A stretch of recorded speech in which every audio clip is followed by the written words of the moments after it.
Hi, back in rear of my apartment complex. Just wanted to give you a few tips on travelling to Vietnam. I've done this quite a few times, especially flying into Saigon, so I hopefully got a few words of wisdom which will be of help to anybody contemplating travelling along that route.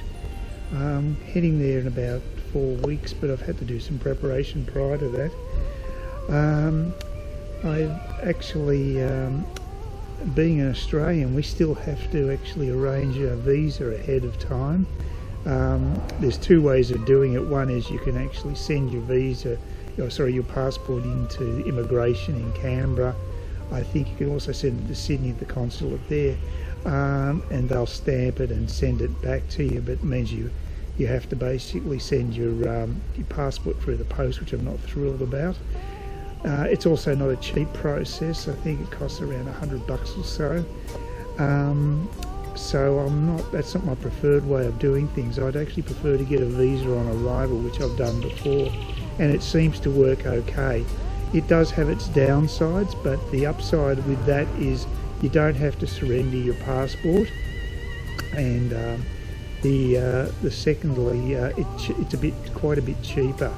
I think they've actually reduced the price to have your passport stamped, so that makes it even easier. Now, I've found a good agent over there where I can arrange the paperwork prior to actually fronting up to the airport. You have to have a letter from the immigration office saying that you're going to be there at a specified time, and you need to print that out.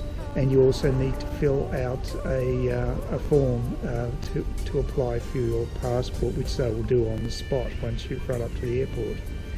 So that's the process there. It's not super expensive where I went to get it done. I've gone to the same agent, done it online, you read the email, so it's quite convenient. They only charged me around, I think it was $8 US this time, just to get the letters generated from immigration. And I've found them to be reliable, about the cheapest. Of course, they're called Vietnam Immigration, and I'll post the link on the screen so you can actually access them. I've used them a number of times and would recommend them. They may not be the cheapest. They were when I first looked. I haven't checked up since, because I was quite satisfied with them, and they've always provided me with good service. So I've always been happy with them as in their communication and the price and what have you, and never had a hassle. So that's the first step of travelling, or being an Aussie anyway. I think if you're actually an American or a Brit, it's much more civilised. It's a bit like going to Thailand, and they'll actually stamp your passport when you arrive, and it's a much more preferable way of doing things. But it depends on what the situation is between governments. The Australian government and the Vietnamese government, maybe that we're having issues, because we did have some issues with old diggers going to Long Tan for celebrations or commemorations, I probably should say, a better word to put, a few months back, and the Vietnamese weren't exactly cooperative. They might think that we're celebrating a victory which they don't even acknowledge, and it's put their noses out of joint. So I suppose there's always two sides to the story when it comes to these things. But again, I might be drawing a far too long a bow regarding that. The main point is that as an Aussie, we have to prepare ahead. You won't be able to get on the plane unless you have that paperwork, or you already have a visa from the Vietnamese consulate in Australia prior to actually fronting up to the airport. So just keep that in mind. The other aspect is on arrival. Now, of course, the Vietnamese immigration will tell you that you should probably pay more to get fast tracking, so you don't have to wait around and all this sort of stuff. They say you can wait hours to have your paperwork processed and what have you. I've never experienced that. It usually can get the whole thing done within half an hour, and then you just go through immigration as per normal with the visa in your passport. It's actually quite an interesting process, because when your visa has been processed, a Vietnamese lady or guy there will actually say your name, and it's almost impossible to tell that they've got the right name, because they have as much trouble with our surnames and first names as we do with their particular names. So yeah, it's a real clash of cultures. It's quite amusing. So you've got to really listen intently for a garbled sort of version of your own name. But I've stumbled through a couple of times, no problem with that. So the major downside is, even if it does only take, say, half an hour, if you have checked luggage, of course your checked luggage is going down the carousel downstairs, and it's not a particularly busy airport, and if it's a time of day when there's not many flights coming in, you'll find that your luggage will be taken off the carousel and just be sitting there like a sitting duck. So if you have someone unscrupulous wants to nick your luggage, the longer you're upstairs waiting to get your visa processed, that's the downside of it. I'm not comfortable with that, but I simply wouldn't. I don't feel comfortable about sending my passport into the consulate or the embassy in Australia, the Vietnamese embassy. So, you know, swings and roundabouts, I guess. Okay, so we've got to the airport, we've got downstairs, we've collected our luggage. The next little hurdle is to get a taxi into town. Generally speaking, my flights, I leave, say, Melbourne around midday or early afternoon, and arrive via Singapore into Saigon around 9:30 at night. So it means you're trying to get a taxi around 10:30, so it can be a little difficult. You may have to wait a while to get one. I will not just take any taxi, because there are some pretty shonky operators over there. I insist on using a Venison cab or a Mei Ling cab. Mei Ling is actually my preferred cabs, but there's not as many as those as Venison, so sometimes you just have to go with the second choice. Venison have been great in nearly every time I've used them, except a couple, and the worst case was actually when I landed during the day, and I had this guy who was a total shonk driver who basically contrived a fee of 100,000 dong, which isn't that much really in our money, but it's the principle of the thing. He tried to charge me that as a fee to leave the airport, which was totally bogus, and I knew it. I told him I knew it, and we parted company on not good terms. He wanted to rip me off, and I wasn't going to cop it, and he took umbrage at that. I mean, it's ridiculous. He may not have actually been a legitimate Venison driver, even though he was wearing the tie and the shirt, and it was a Venison cab by all looks. There apparently are some fraudulent operators who actually apparently are in mock cabs. I mean, it sounds a bit far-fetched, but I have heard that, so another thing to be aware of. But anyway, those are the two best cab companies to go with, and that'll minimise hassles, hopefully.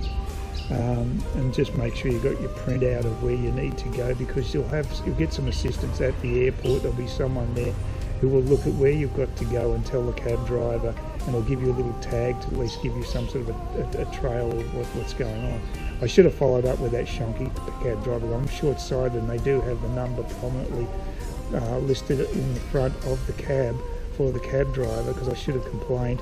But I am extremely short-sighted, so I couldn't see it. But I did have that little piece of paper, and maybe I should have used that to follow up on that one, because the guy needed to be weeded out of the industry.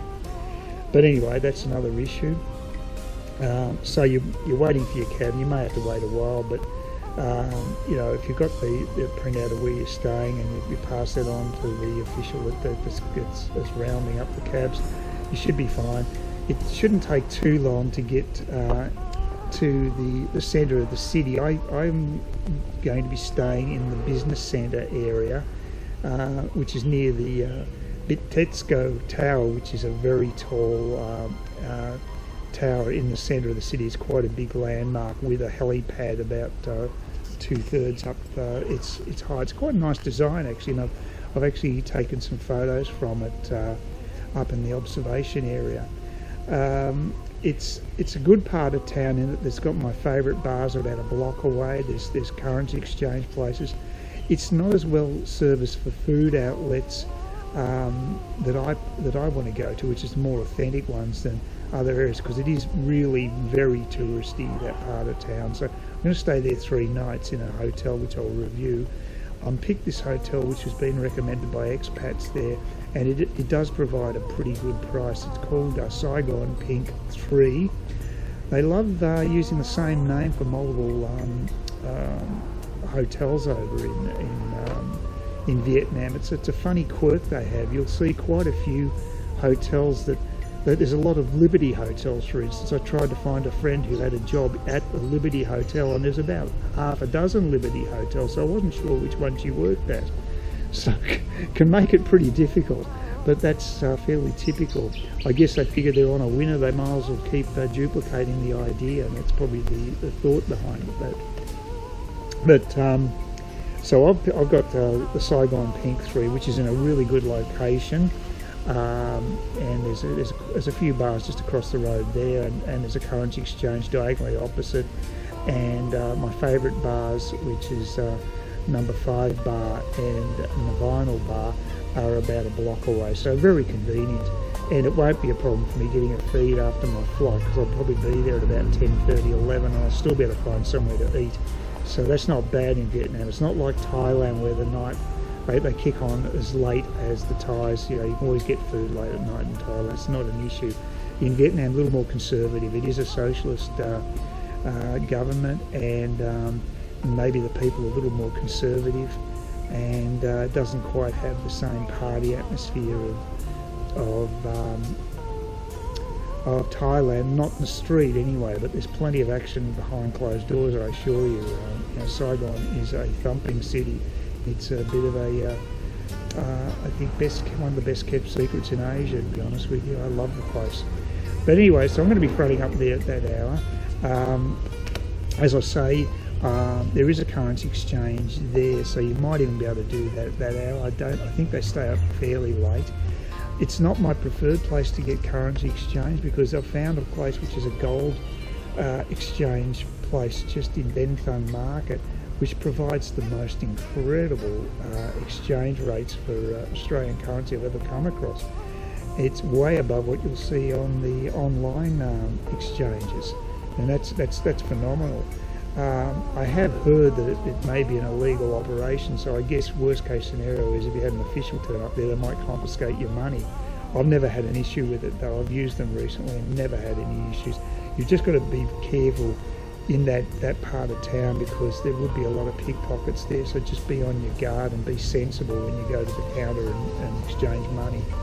The people behind the counter will find that it's the ones milling around the area. Just be, you've got to have your smarts about you in Saigon. There's a lot of petty crime, so just be aware of that. So when accommodation this time, I've done a combination of hotel for just 3 nights in that part of town I really love, and the second or a more substantial part of the stay, which is a full 3 weeks, is through Airbnb, and that is an apartment. So I'm going to have my own apartment for a whole 3 weeks in District 3, which is my preferred part of town, as opposed to District 1 where I'll be lobbying in the first instance.